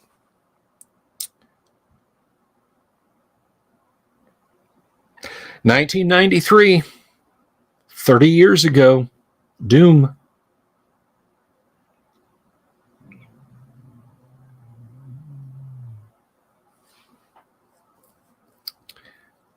But anyway, and again, I'm not part of that conversation. I'm not part of that argument. I'd love to have Sandy Peterson, or for that matter, John Romero, on the show one day. This is a guy who, like, he PM'd me back on Facebook one day. I was like, hey, I just read Masters of Doom, and I love all the D&D influences. And this may have been before I started streaming even. But yeah, I said, I'm just an old school D&D fan, but I love Doom, Quake 2, Wolfenstein 3D.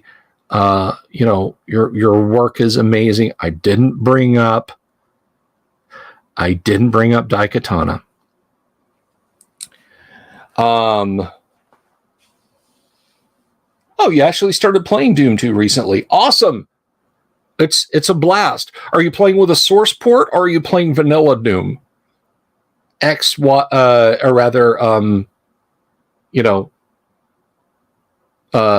No free look, no mouse look, no aiming, no crouching, no jumping.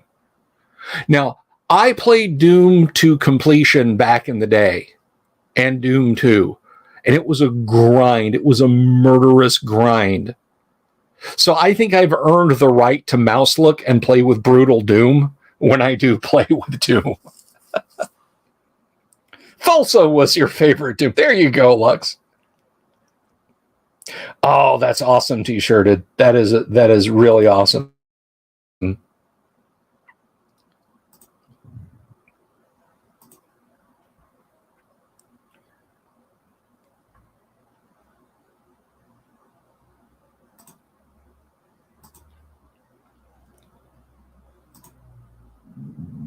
But anyway, close that.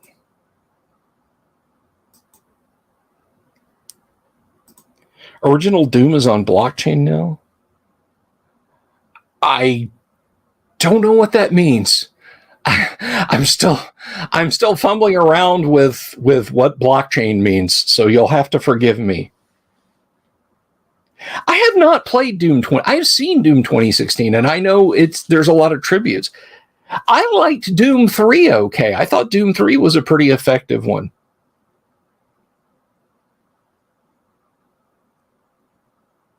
Oh, thank you, Jimmy. Thank you so much.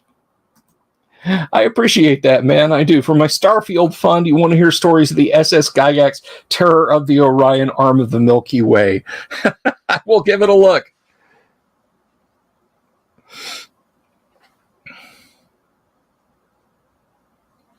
Yeah, there's a lot of mods. There are a lot of mods.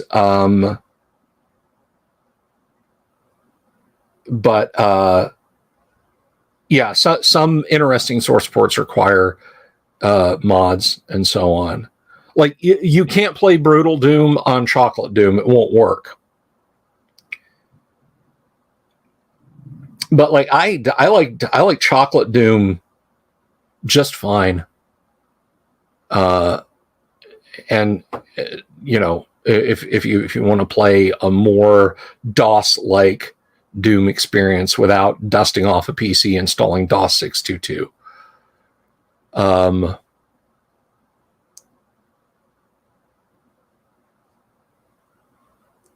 Things that yeah, Twitter. I took a look at Doom Eternal, and first of all, Doom Eternal is nothing but is nothing but Brutal Doom on top of Doom 2016. Like, there are no ammo pickups, there are no health pickups. You have to do glory kills to get ammo for anything. And watching people play, like, the constant... I know Doom is meant to be like a violent action shooter, but there's a point when you can and should have a cooldown period of moving and exploring. And Doom Eternal, to me, just my outside observation, is parkour, battle arena, parkour, battle arena, impossible battle arena, parkour, find a bit of lore, watch a long cutscene, parkour 5 or 6 more times, impossible battle arena that then gets more impossible the more you play it, come to a cutscene, go back to the space station. And the parkour is absolutely constantly required. It's like, oh, I want to get over here. Okay, so what you got to do is you got to meat hook the pain elemental, swing off of him, swing over here, do double jumps timed just perfectly to jump through the air to get over to here, and then, and it's just like, I'm too old. I'm too old. I like the fact that I can duck and crouch and crawl under things and jump over things and look up and down in Doom 2. You have Eternal. It's not that fun. It's basically a movement shooter with glory kills for ammo. Yeah, that's what. Thank you. You've summarized what I'm saying. You have adequately summarized my thoughts on that.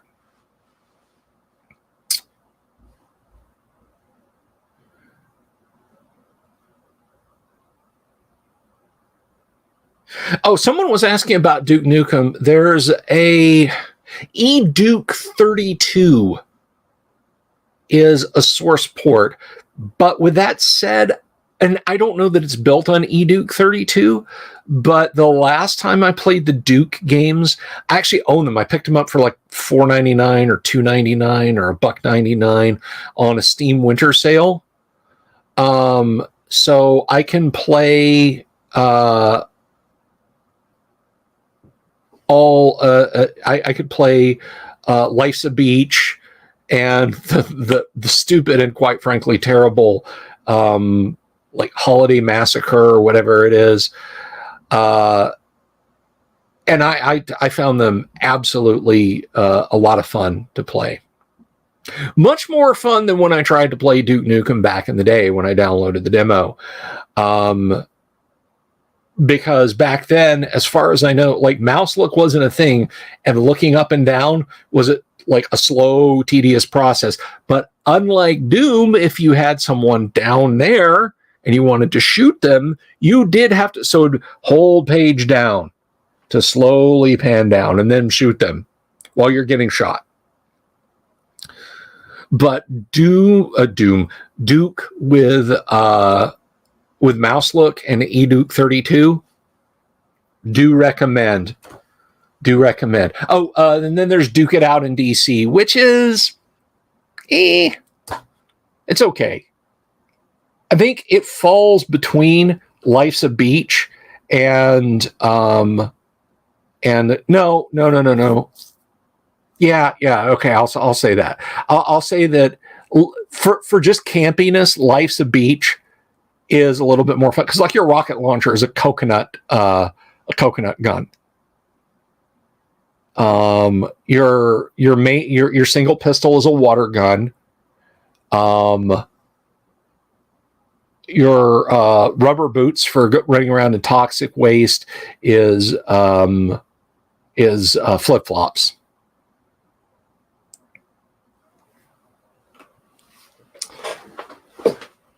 I was so excited to finally have enough of a PC to play Hexen 2 because it was FPS D&D, and oh my god, that game's hard. I have the actual CD somewhere in here in the man cave. Hexen 2 was just, the puzzles in Hexen 2. Like, first of all, the puzzles in Hexen are, what the hell, John? I mean, they're seriously the closest approximation to the frustrating puzzles in first-person shooters, or in text adventures ported over to first-person shooters. You're in a dungeon off one of the hub worlds, and you flip a switch and your feedback is a door opens somewhere.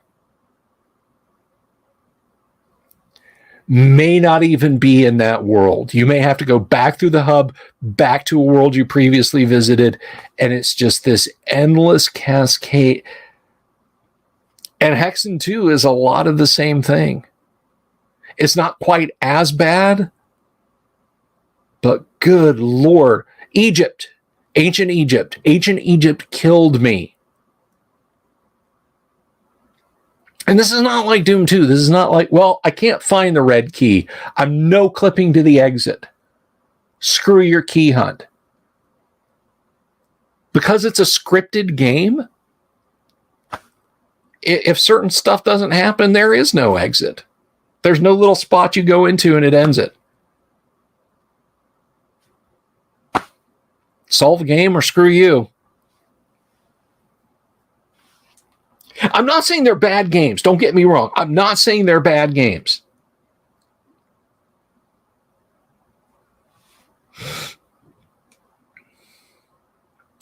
But man alive, could those be frustrating?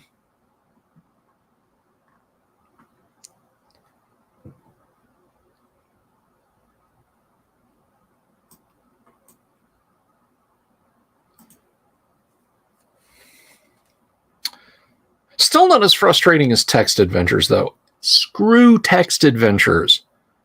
For all the love that they showed to D&D and things like that, man,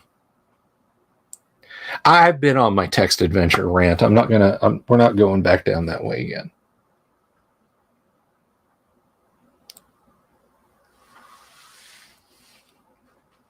Now, the Ultima games were good. My jam, and I mentioned this before, was Questron, which was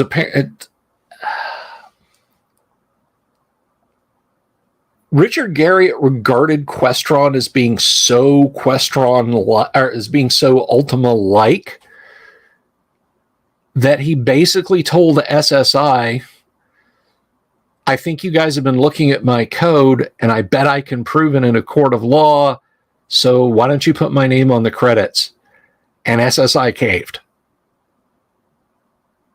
So that's an interesting piece of lore. But I did love Questron. And there was a Questron 2 released later, but I could never get into it. Nothing scratched my itch like the first Questron.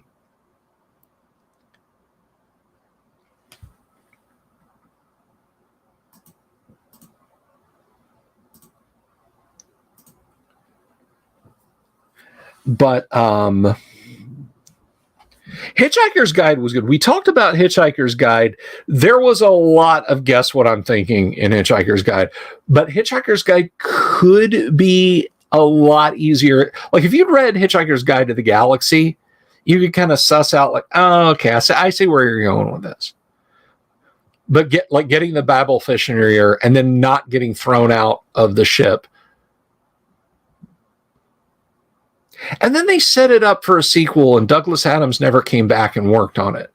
They literally said, you land on Margarthea, and the end message of the game is, you'll explore Margarthea in Hitchhiker's Guide to the Galaxy 2. And then Adams never worked with him again. And then he passed away. And then Text Adventures fell out of fashion. Actually, I take that back. He worked with them for a game called Bureaucracy, which was kind of the Papers, Please of its time.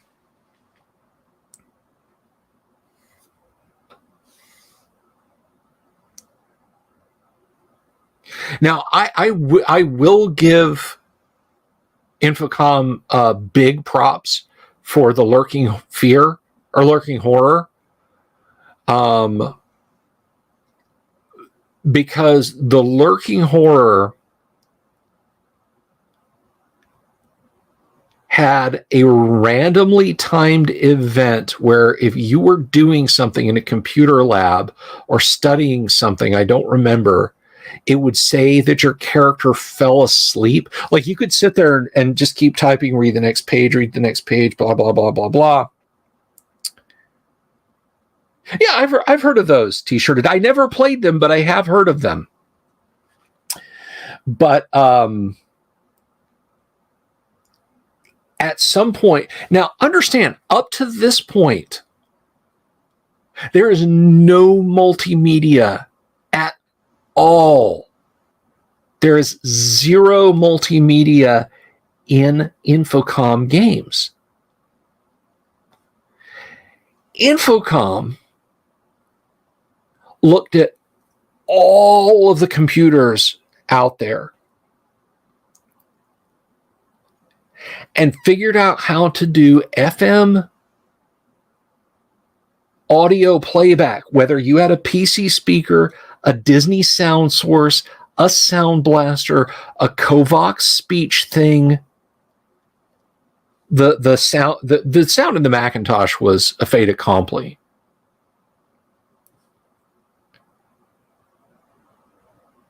Take care, Raven. Probably going to wrap up here in a little bit myself, probably the next 15. This has been a fun stream. I've never done a stream this late into the night before, I don't think. But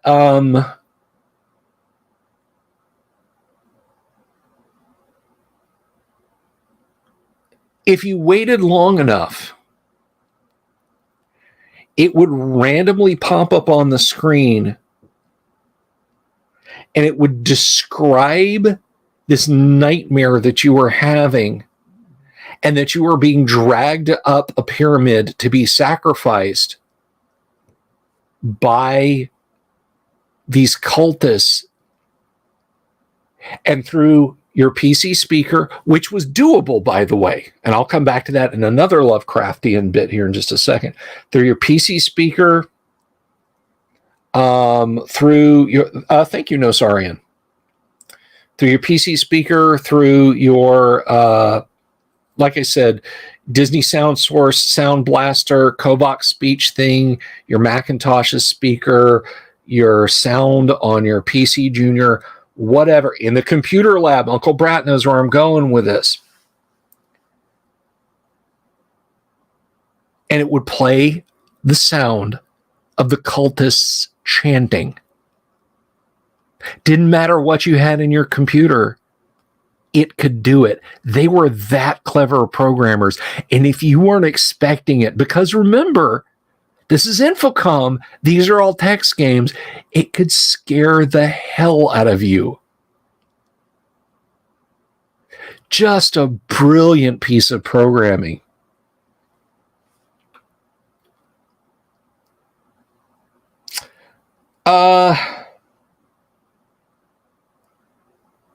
I don't know, Doomsword. I know of what you speak. There was a Zork adventure game, point and click FMV adventure game when those were popular. And it's treated by canon as Zork fans, even though they don't like it. But back in the day, having a sound card was not a sure thing. And I was amazed. The first PC I had, because I switched over from the Amiga to the PC, almost as scary than GR brings it all the way back around. Thank you, GR.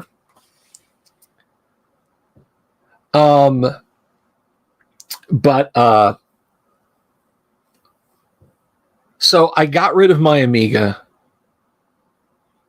Best decision and worst mistake I ever made. I wish I'd held on to it. I wish I'd modded it some more. I could have run Mac OS and still had a modern supported operating system. I could have gotten the SCSI module for the 030 card and then gotten a CD-ROM drive. I could have run up to like Mac OS 8 on the damn thing. And then run PC Anywhere, or not PC Anywhere. I could have run PC emulation on it through the Mac and had the best of three worlds, but how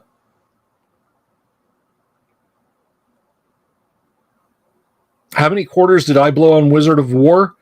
Oh, many. I remember I ran into an old buddy of mine from church youth group. It was a different youth group, and we hadn't seen this guy in forever. And we went to a skating rink for an outing, and I saw this guy, and I was like, dude. And he's like, dude. And I showed him Wizard of War. We backed into the corner, and we must have gotten that wizard a dozen times. Hearing that thing start to howl and the screen strobing, Wizard of War, when you killed him, that was gold. That was gold. And Doomsword said the magic word. So, Alone in the Dark. Alone in the Dark could do all of its sound synthesis through the PC speaker. It sounded like crap. It sounded like a crystal radio stuck under a pillow. But when I built my first PC, I couldn't afford a $125 sound card. 46100, 8 megs of RAM, 430 pin, 1 meg sims, 2 meg 16 pin or 72 pin sims. 170 meg hard drive, 1 megabyte ISA video card, floppy drive, and 2-speed CD-ROM drive, Panasonic with its own custom interface. But I didn't realize until I started playing that Alone in the Dark would play sound through the PC speaker to the best of its ability. And I don't just mean the blip, blip, blip beeps of Wolfenstein and Doom and that sort of thing. It's like, no, it would try and push FM synthesis through that 2-bit, as in literally 0 or 1, audio processor in the BIOS. And again, it sounded like crap, but it, aside from every other game that I played.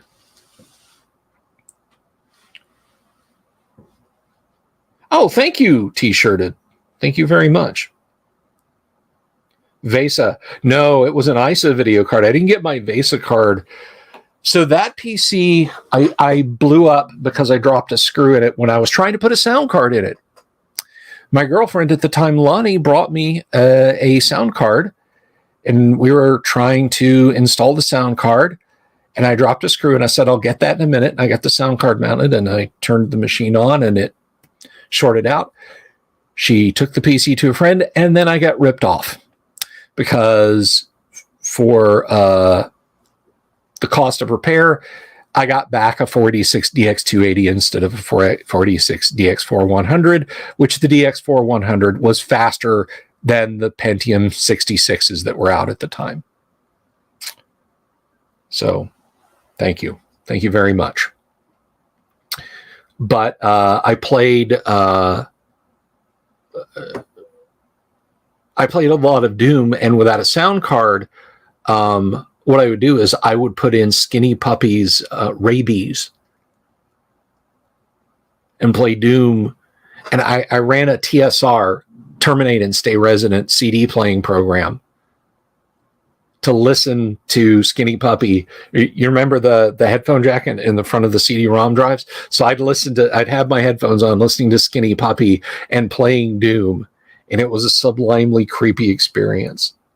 Liked it quite a lot.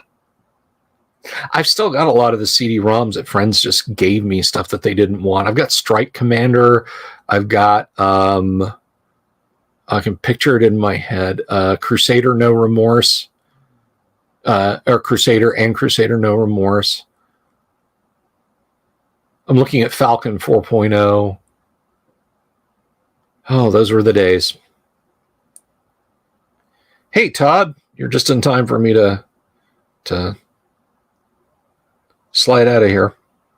Just about. I like some Skinny Puppy. I liked Rabies a lot. Although true Skinny Puppy fans apparently don't like Rabies because it sounds too slick. Apparently people were under the impression that Al Jourgensen was just trying to make another Ministry album, which Jourgensen's an asshole. I could completely see Al Jourgensen trying to move in on their turf to do that. But at the same time, like people be like, no, you want to listen to Hexanox and Oxanox and Oxanox and Ox. Listen to that. Or, this album or that. And I'm like, oh, that is just noise. Ugh. So yeah, Rabies it is for me.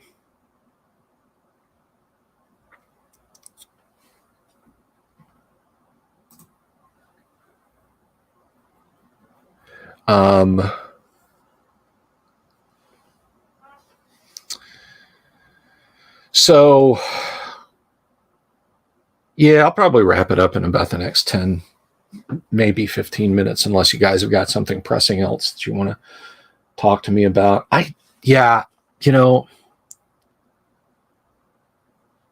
Every now and again, when the money has been right, and it's rare these days, it's rare to non-existent these days. Yeah, Warlock is good. Fascist Jock Itch, Tiananmen Square, Tin Omen 1, basically. That album is solid beginning to end. There's nothing wrong from an industrial fan standpoint. There is nothing wrong with Rabies. I don't care if you hate Al Jurgensen. I don't care if you think it doesn't fit. Skinny Puppy's catalog. Rabies is an amazing, brain-meltingly good album. That, Nihil, the orange copy of I can picture it. It's KMFDM. They had 2 different albums, but they had to take one out of circulation and re-release it with a different cover. Yeah, good stuff. Good times. Yeah, thank you, Jimmy. It's been a lot of fun for me too. I'm East Coast Kabuki. I just stay up late. I just do. I just stay up late. What was I talking about? Oh, right. I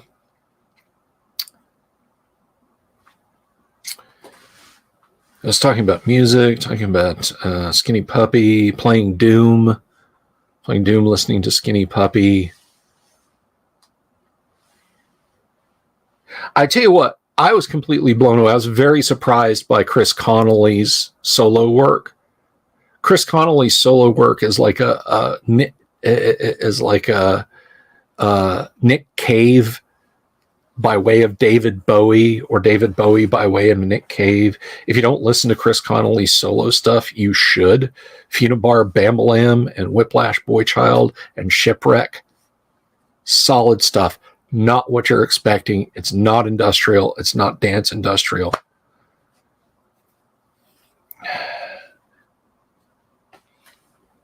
So, yeah.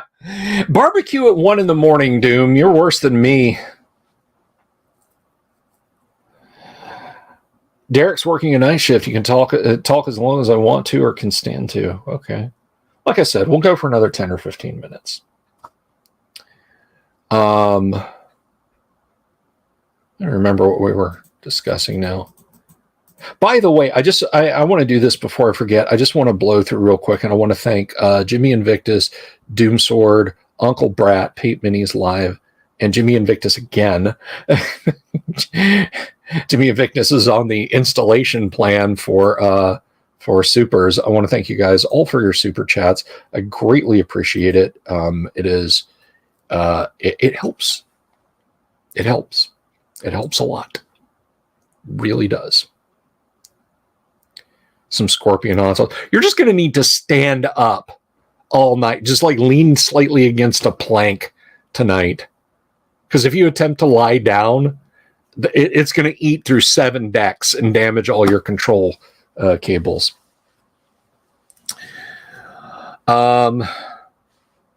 Anyway, yeah, Todd. So I've set things up slightly differently here. I have monitor stands now. I know this is a little thing, and I'm going to fix it. I don't like this. I don't like these screws being bright metal. I'm going to get my black paint and just paint over them.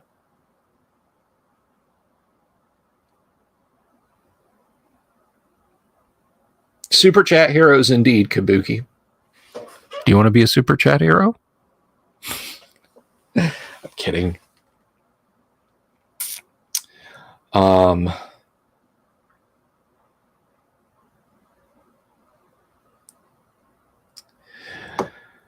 my gosh. Yeah. So I was talking about this a little bit last night. I'm going to be doing things. I'm going to be doing different things around the studio here. And I told you guys it would be a surprise. Some of the changes that were coming, like a little bit of shifting stuff around is coming. I'm getting a bookshelf over there. You guys, obviously you can't see where I'm pointing, but back when I used to sit in that corner and do live streams, you could embrace the mech look of it all. Nah.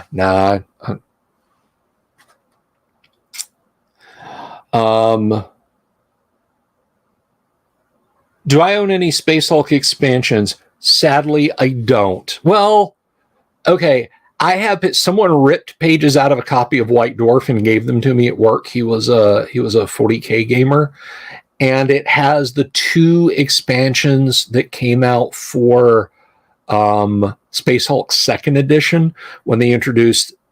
There's new missions, and they said, okay, you can have the assault cannon. And you can have the lightning claws back. And so they gave us the lightning claws and the assault cannon and talked about like the Fenris wolves or the space wolves going into a Space Hulk and gave us a few missions. But like there were no new objective tokens or board pieces or anything like that. And they're floating in the 2E box. 3rd and 4th edition are essentially everything you got in Space Hulk 1, Gene Stealer, and I just went blank, Deathwing. I have the 4th edition box Guts Sans miniatures sitting up over there. It's too much stuff to try and put in my 3E box.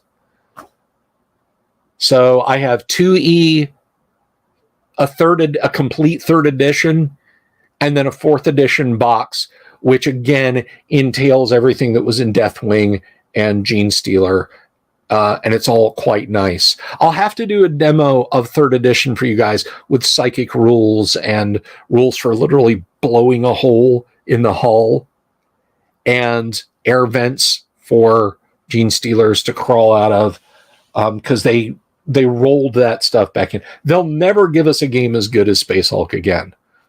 You know it. I know it. They know they're not going to do it.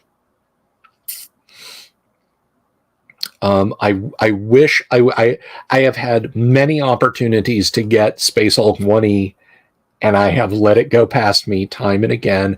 And it's to the point where the people who have it are my age and they want to keep it, or they want to sell it as a collector's item. So I can't get Space Hulk 1E and Gene Stealer and Deathwing.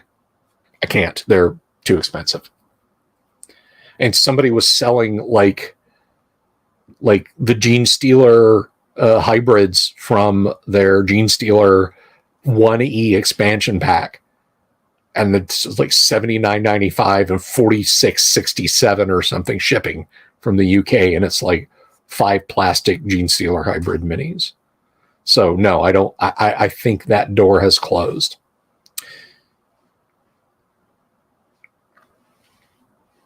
There were Gene Stealer expansions that for free that came with White Dwarf magazine. So you could do Gene Stealer cults, and you could have Terminators in cities and that sort of thing. Now, the one thing that I don't think they've ever done an expansion for, ever, but it's actually pretty easy to do, is regular Space Marines in a Space Hulk. You know, just get 5 or 10 Marines and put them in a Space Hulk. Just like, you know, you just have to drop down their combat capabilities and a little bit. And then you can just have Marines in there, Sisters of Battle, what have you. If you're feeling particularly cruel, you could put you could put the line troopers in there, guardsmen.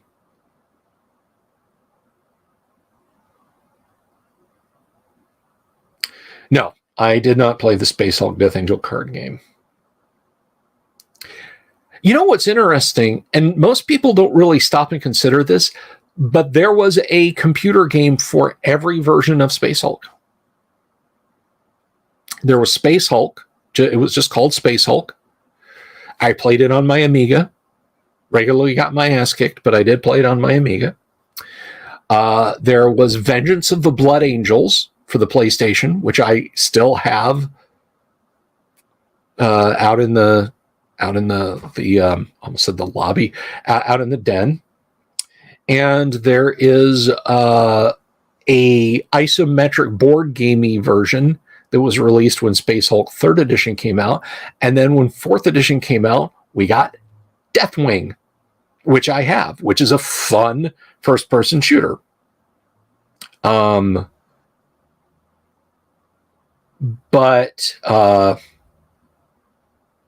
yeah, it was kind of similar to that, Todd.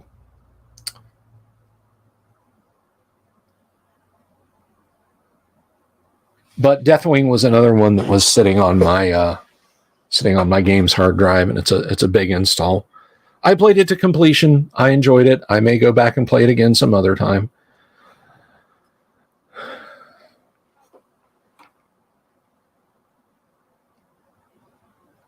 Now, there was a game that like XCOM players absolutely hated called XCOM Enforcer, which was a third-person shooter. A friend gave me a copy he had acquired, and I played it for maybe a half an hour, and then it crashed, and I never went back to it again, but it was dumb fun for when I was playing it. And I remember asking him, like, is XCOM like this? Because I seem to remember, like, just isometric. And he's like, no, that's not it. That is literally a dumb science fiction third-person shooter with the XCOM name slapped on it. So it's like, gotcha.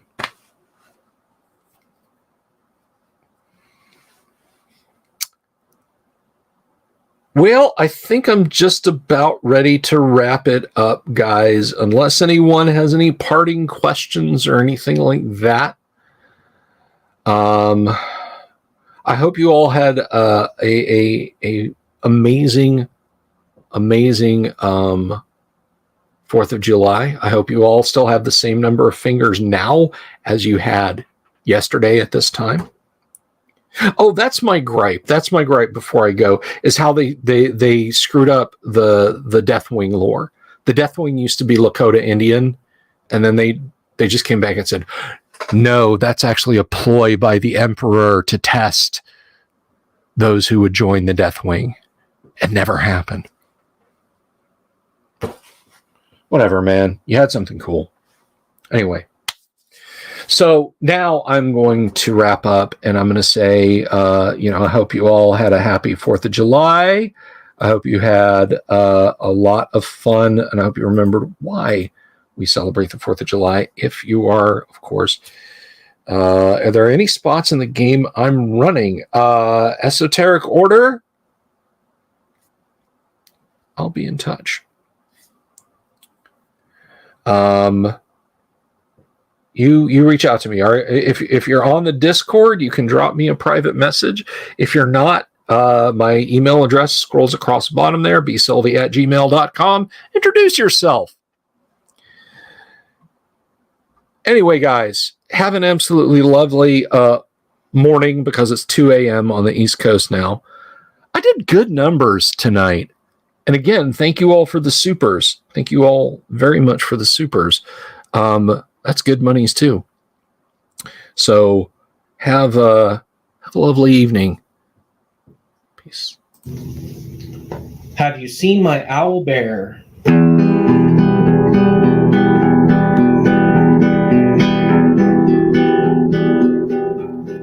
Here's to all the weirdos everywhere, in the woods and in the air. Have you seen my owl bear? Should I shave off all my hair? Bobs are all around. Some live in tunnels underground. Some are fat, some are rich, some are sleeping in a ditch.